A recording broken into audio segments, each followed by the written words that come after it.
ഒരു കാര്യം നമുക്ക് അറിയേണ്ടത്, ഈ സ്വർണം എന്ത് ചെയ്തു? പോറ്റി സ്വർണം വിറ്റുവെങ്കിൽ ആ വിറ്റ സ്വർണ്ണങ്ങളുടെ അത് കണ്ടുപിടിക്കണ്ടേ? അയാൾ സ്വർണം വിറ്റു എന്ന് പറഞ്ഞാൽ കോടതിക്ക് എന്തെങ്കിലും ചെയ്യാൻ പറ്റുമോ? കോടതിയും ചോദിക്കുന്ന ഒരു കാര്യം, ഇളക്കി മാറ്റിയ സ്വർണം എവിടെ? അത് ആർക്ക് വിറ്റു? ആ വിറ്റ സ്വർണത്തിന്റെ ഭാഗങ്ങൾ കണ്ടെടുക്കാൻ കഴിഞ്ഞോ? ഇതൊന്നും ചെയ്യാതെ ചില ചാനലുകൾ ഓരോ ദിവസവും ഉണ്ടാക്കുന്ന കഥകളുടെ പിന്നാലെ പോവുകയാണ്. ഉണ്ണികൃഷ്ണൻ പോറ്റിയുടെ കൂടെയുള്ള ചിത്രങ്ങളെ കുറിച്ച്,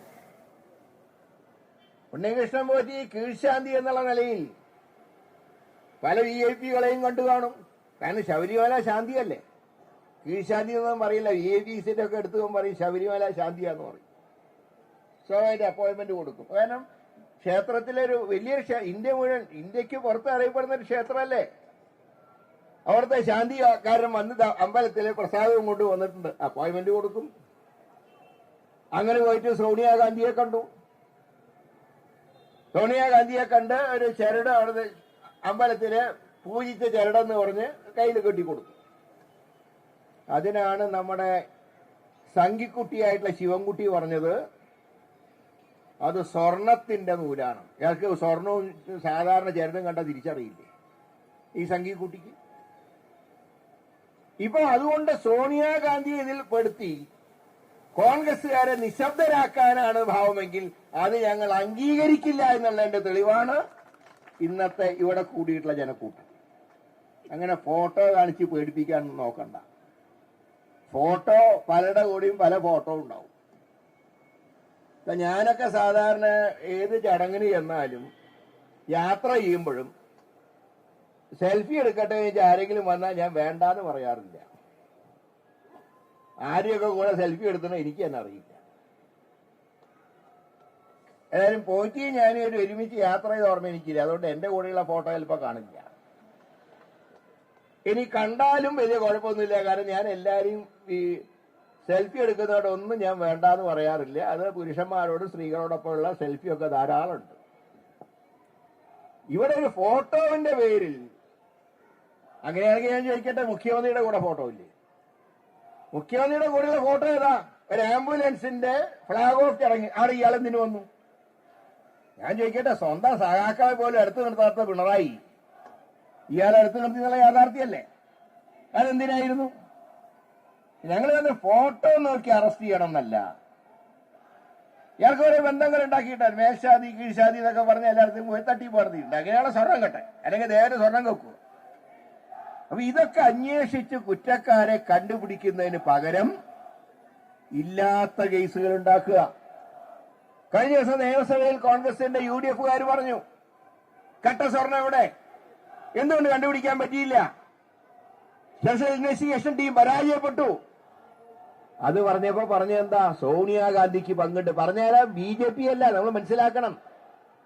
ഇന്ന് പല കാര്യങ്ങളിലും BJP മാർക്സിസ്റ്റ് പാർട്ടിയും ഒന്നാണ് എന്നുള്ളതിന്റെ തെളിവാണ് രാജീവ് ചന്ദ്രശേഖരൻ പോലും സോണിയാഗാന്ധി അറസ്റ്റ് ചെയ്യണമെന്ന് പറഞ്ഞിട്ടില്ല. സോണിയാഗാന്ധിയുടെ വീട് റെയ്ഡ് ചെയ്ത് അറസ്റ്റ് ചെയ്യണമെന്ന് പറഞ്ഞ ഒരേ ഒരാൾ മന്ത്രി ശിവൻകുട്ടി എന്ന സംഘിക്കുട്ടിയാണ്. ആ രീതിയിൽ രണ്ടുപേരും കൂടെ ഒന്നായിരിക്കുന്നു. സ്വർണം കട്ടത് മാർക്സിസ്റ്റ് പാർട്ടിയെങ്കിൽ അതിന് കൂട്ടുനിൽക്കുന്ന പാർട്ടിയായി BJP മാറി. ഇത് രണ്ടും ഒരേ തൂവൽ പക്ഷികളാണ്. അതുകൊണ്ട് ഒരു കാര്യം തറപ്പിച്ചു പറയാം, നിങ്ങൾ ഫോട്ടോ കാണിച്ച് പേടിപ്പിക്കാനൊന്നും നിൽക്കണ്ട.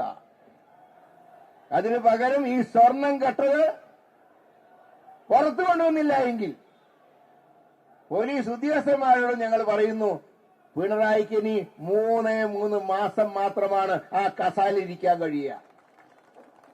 അത് കഴിഞ്ഞ് UDF വന്നാൽ ശബരിമല അയ്യപ്പന്റെ സ്വർണം കട്ടവരെ ഞങ്ങൾ അന്ന് അകത്താക്കും എന്നുള്ള കാര്യത്തിൽ സംശയമൊന്നും വേണ്ട. അപ്പൊ മോഡി വന്നിട്ട് പറയാണ് ഞങ്ങൾ വന്നിട്ട് അകത്താക്കുന്നത്. എവിടെ ഞങ്ങൾ വരാൻ പോകുന്നത്? ആകെ 4-5 സീറ്റിലാണ് ആകെ ജയിക്കുന്നു പറഞ്ഞിട്ട് A ക്ലാസ് സീറ്റ് എന്ന് പറഞ്ഞ് അവരാണോ കേരളം ഭരിക്കാൻ പോകുന്നത്? ഇവര് തന്നെ 5 കിട്ടാനൊന്നും പോണില്ല. പക്ഷെ ഇനി 5 കിട്ടിയാൽ തന്നെ കേരളം ഭരിക്കും.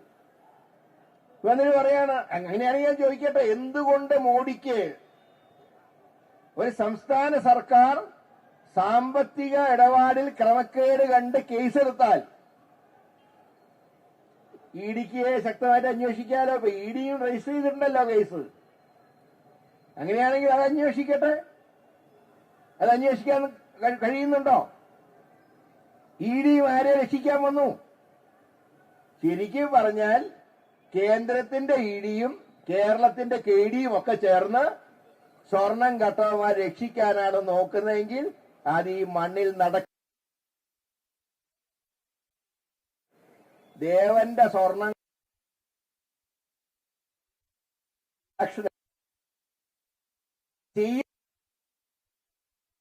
തിരിച്ചിരിക്കും. ചില ആൾക്കാർക്ക് കണ്ണിന്റെ കാഴ്ച പോവും, ചില ആളുകൾക്ക് അംഗവൈകല്യം സംഭവിക്കും, ചില ആളുകൾക്ക് ചിത്തഭ്രമം സംഭവിക്കും. ഇപ്പൊ ഒരു ചെറിയ സംശയം, ഈ മുഖ്യമന്ത്രിയുടെ ഈ അടുത്ത കാലത്തെ കളി കാണുമ്പോൾ ചിത്തഭ്രമം ബാധിച്ചിട്ടുണ്ടോ എന്ന് സംശയമുണ്ട്. അതാണ് ഇപ്പൊ പറയുന്നതും ചെയ്യുന്നതായിട്ട് ഒരു ബന്ധവുമില്ലാത്ത രീതിയിലാണ് തോന്നുന്ന പോലെ ഓരോന്ന് വിളിച്ചു പറഞ്ഞുകൊണ്ടിരിക്കുന്നത്. അപ്പൊ അതുകൊണ്ട് ഒറ്റ കാര്യം ഞാൻ പറയുന്നത്, KPC പ്രസിഡന്റ് ഉൾപ്പെടെയുള്ളവർ വേദിയിൽ വന്നു. ഈ കേസിൽ സ്പെഷ്യൽ ഇൻവെസ്റ്റിഗേഷൻ ടീമിന്റെ ഇപ്പോഴത്തെ പ്രവർത്തനങ്ങളിൽ ഞങ്ങൾക്ക് സംശയമുണ്ട്. ഇത് സത്യസന്ധമായിട്ട് കാര്യങ്ങൾ മുന്നോട്ട് പോകും എന്ന് ഞങ്ങൾ പ്രതീക്ഷിക്കുന്നില്ല. കാരണം റിപ്പോർട്ട് ഹൈക്കോടതിക്കാണ് കൊടുക്കേണ്ടതെങ്കിലും ഇവരൊക്കെ തരം പോലെ മുഖ്യമന്ത്രിയെ കണ്ട് കാര്യങ്ങൾ വിശദീകരിക്കുകയും മുഖ്യമന്ത്രി രക്ഷിക്കാനുള്ള മാർഗങ്ങൾ ആലോചിക്കുകയും ചെയ്യും. അതുകൊണ്ടാണ് പറയുന്നത് ഈ SIT പോരാ, കൂടെ ശക്തമായ കേന്ദ്ര ഏജൻസികളുടെ അന്വേഷണം വേണം.